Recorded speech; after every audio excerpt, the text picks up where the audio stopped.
નમસ્કાર વિદ્યાર્થી મિત્રો, આજે આપણે 11th commerce Gujarati medium subject economics અને થર્ડ ચેપ્ટર એટલે કે માંગ, તો માંગ વિશે આપણે સમજી રહ્યા હતા. હવે માંગ ચેપ્ટરની અંદર જે આપણે ટોપિક આવ્યા હતા એ ટોપિક વિશે આપણે થોડી ચર્ચા કરીએ કે માંગની આવક સાપેક્ષતા આપણે સમજવાનું છે. માંગની આવક સાપેક્ષતા એટલે શું, તો એના વિશે થોડી તમને માહિતી સમજાવી દઉં.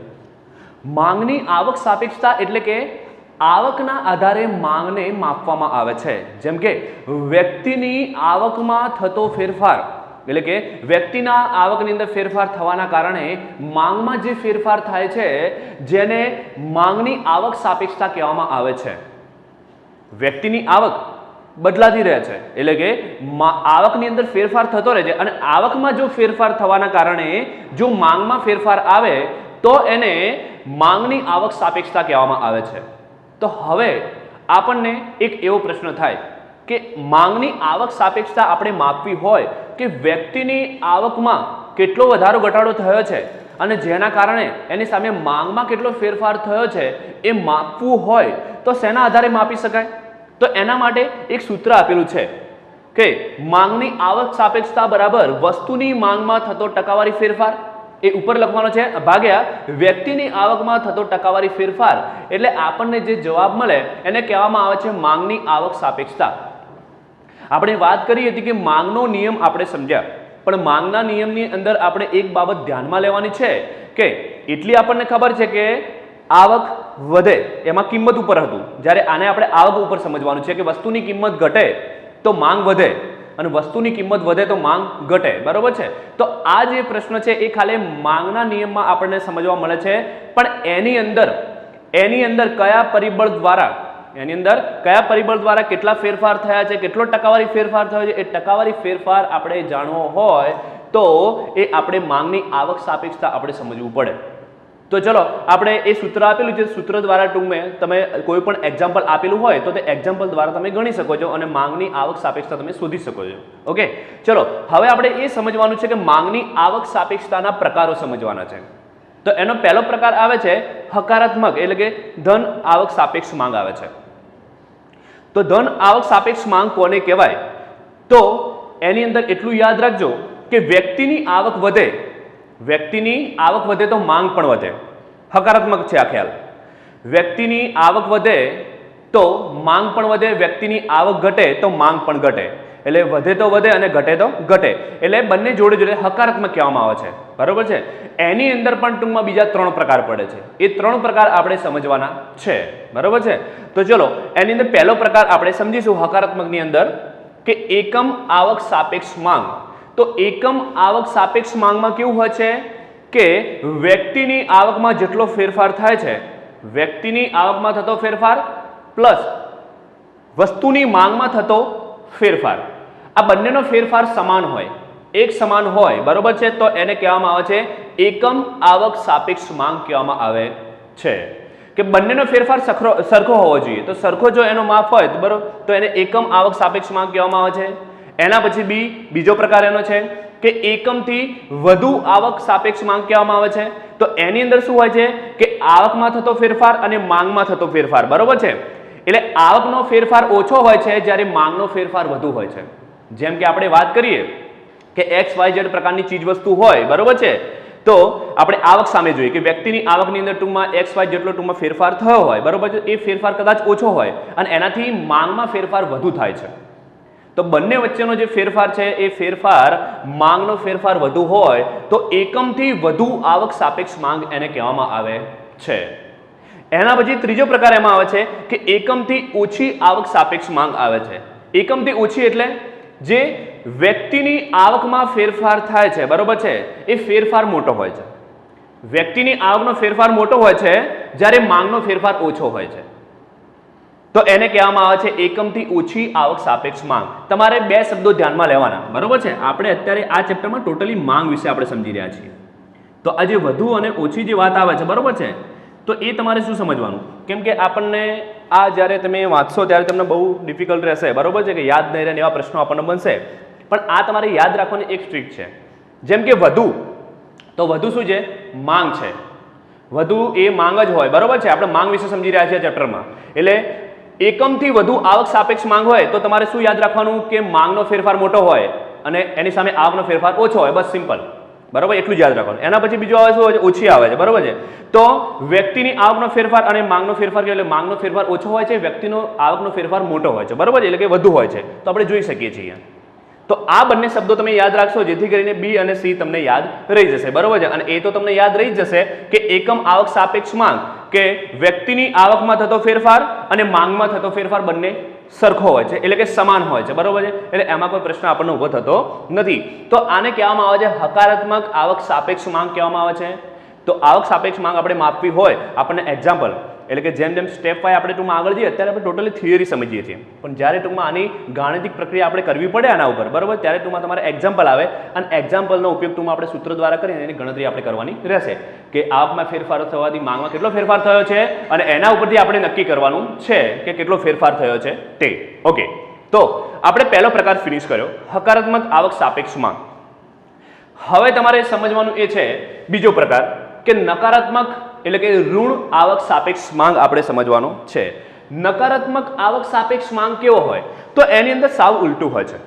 જેમ કે વ્યક્તિની આવક વધે તો હંમેશા માંગ વધવી જોઈએ. હકારાત્મકમાં એવું હતું કે વ્યક્તિની આવક વધે તો માંગ પણ વધે, પણ આમાં કેવું છે કે વ્યક્તિની આવક વધે તો માંગ ઘટે અને વ્યક્તિની આવક ઘટે તો માંગ વધે.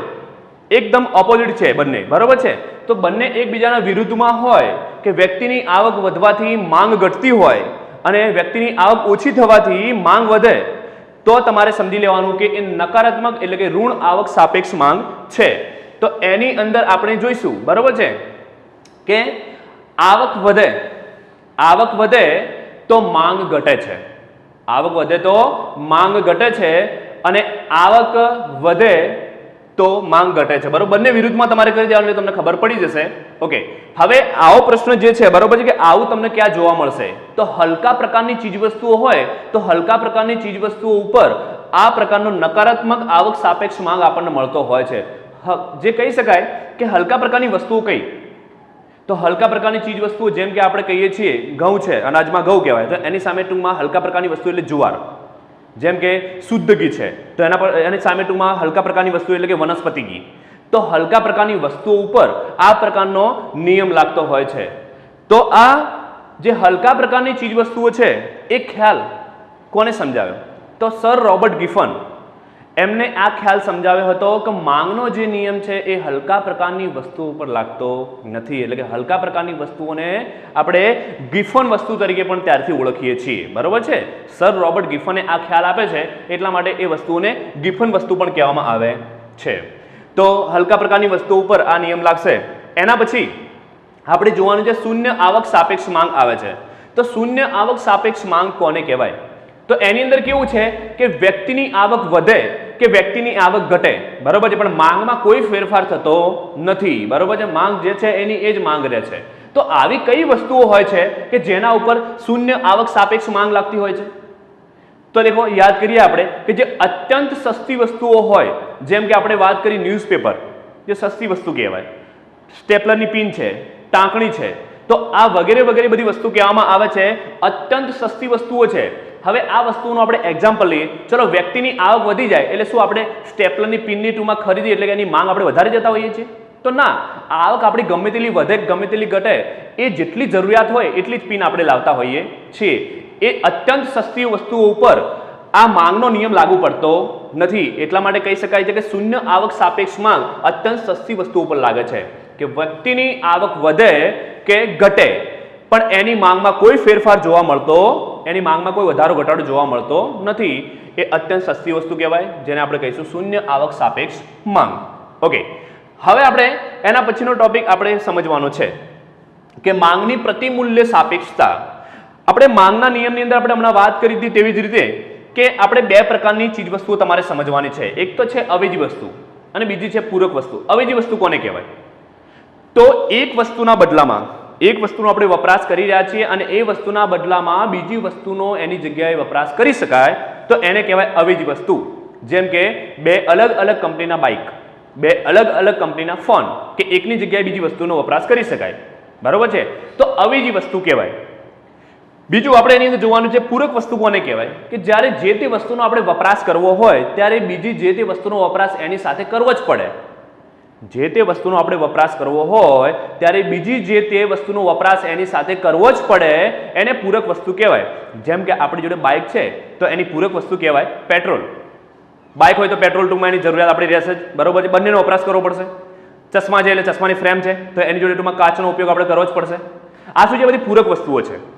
તો હવે જોઈએ છીએ કે જે અવેજી વસ્તુ છે પૂરક વસ્તુની અંદર ટૂંકમાં જે માંગમાં ફેરફાર થતો હતો તો એને ટૂંકમાં આપણે માપવું હોય તો એને પણ માપવા માટેનું એક સૂત્ર છે કે એક્ઝામ્પલ એક્સ કંપનીનો કોઈ ફોન છે, બરોબર છે, એક્સ કંપનીનો કોઈ સેલફોન છે અને એના બદલામાં બીજી વાય કંપનીનો કોઈ સેલફોન આવે છે તો બે કંપની ટૂંકમાં આ કઈ થઈ કહેવાય? બંને સેલફોન એટલે કે મોબાઈલ ફોન છે, બરોબર છે, અવેજી કંપની કહેવાય. બંને અવેજી કંપની કહેવામાં આવે છે. તો હવે એક્સ વસ્તુની જે કિંમત છે એના કરતાં ટૂંકમાં વાય કંપનીની કિંમત ઓછી હતી એટલે એક્સ વસ્તુ જે હતી, બરોબર, એના કારણે ટૂંકમાં વાયનો જે મોબાઈલ એટલે કે વાય કંપનીનો જે મોબાઈલ હતો એની માંગ વધી ગઈ કેમ કે એની કિંમત ઓછી હતી. તો કેટલો ફેરફાર થયો? માંગમાં કેટલો ફેરફાર થયો તો એ જાણવું હોય, બરોબર છે, તો તમારે આ સૂત્રનો ઉપયોગ કરવો પડે કે માંગની પ્રતિમૂલ્ય સાપેક્ષતા બરાબર એક્સ વસ્તુની માંગમાં થતો ટકાવારી ફેરફાર ભાગ્યા વાય વસ્તુની માંગમાં થતો ટકાવારી ફેરફાર. એટલે તમને જવાબ મળશે માંગની પ્રતિમૂલ્ય સાપેક્ષતા. એટલે કે અવેજી વસ્તુ અને પૂરક વસ્તુ આ બંને વસ્તુનો જે ખ્યાલ આપણે સમજ્યા, બરોબર છે, પણ એ બંનેના લીધે ટૂંકમાં જે ફેરફાર થાય છે માંગમાં એ માંગનો ફેરફાર તમારે સમજવો હોય તો આ સૂત્રનો તમારે ઉપયોગ કરવો પડે. ઓકે, હવે એના પછીની આપણે વાત કરવાની છે, છેલ્લો ટોપિક છે કે માંગની મૂલ્ય સાપેક્ષતા માપવાની પદ્ધતિઓ. કે માંગની મૂલ્ય સાપેક્ષતા માપવાની પદ્ધતિઓ કઈ કઈ છે? તો ત્રણ પદ્ધતિઓ છે. એ ત્રણ પદ્ધતિઓ આપણે ધ્યાનમાં રાખવાની છે. પહેલી પદ્ધતિ આવે છે ગુણોત્તરની પદ્ધતિ છે, બીજી પદ્ધતિ કુલ ખર્ચની રીત છે અને ત્રીજી ભૌમિતિક રીતે. એટલે કે આ ત્રણ પ્રકારે માંગની મૂલ્ય સાપેક્ષતા માપી શકાય છે. તમારી એક્ઝામની અંદર આ પ્રશ્ન ઘણીવાર પૂછાય છે 1 માર્ક્સની અંદર કે માંગની મૂલ્ય સાપેક્ષતા માપવાની પદ્ધતિઓ કેટલી છે અને કઈ કઈ. તો તમારે જવાબની અંદર ત્રણ પદ્ધતિઓના નામ તમારે લખવા પડશે. ઓકે, તો હવે આજે આપણે ટૂંકમાં માંગ વિશે સમજ્યા છીએ પણ વ્યક્તિના આવકને અનુસરીને આપણે સમજ્યા છીએ. પેલું કેવું હતું? વસ્તુની કિંમત દ્વારા આપણે સમજતા હતા, એ આપણે સાઈડમાં રાખીએ છીએ. આજે કઈ બાબત આપણે સમજ્યા? ખાલી વ્યક્તિની આવકને લીધી અને વ્યક્તિની આવકની અંદર ફેરફાર થવાના કારણે માંગમાં જે ફેરફાર થાય છે એના વિશે આપણે આજનો સંપૂર્ણ ટોપિક આપણે સમજ્યા. ઓકે, તો આ ટોપિક અહીંયા આપણે પૂર્ણ કરીએ છીએ અને જે થર્ડ ચેપ્ટર એટલે કે ઇકોનોમિક્સનું આપણું જે માંગ ડિમાન્ડ એ થર્ડ ચેપ્ટર આજે આપણે અહીંયા કમ્પ્લીટ કરીએ છીએ અને હવે પછીના લેક્ચરની અંદર આપણે જે નેક્સ્ટ ચેપ્ટર આપણે ચાલુ કરીશું. Thank you.